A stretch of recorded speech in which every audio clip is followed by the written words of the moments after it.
राघवानी खेसारी लाल के अभी गिरफ्तार करवा दिया। काजल राघवानी के साथ प्यार करके उसे यूज करके धोखा दिया, इसी जुर्म में अभी खेसारी लाल के पुलिस गिरफ्तार किया है।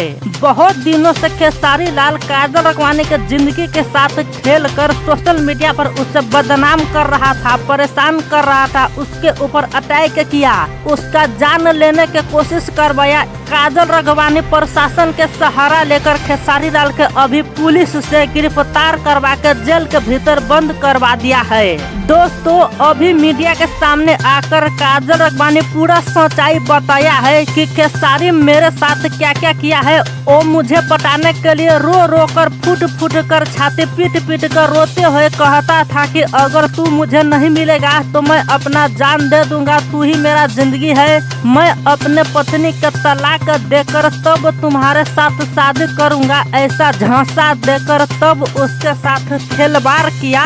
तो काजल राघवानी पूरा सच्चाई अभी बताकर पुलिस से गिरफ्तार करवा दिया है।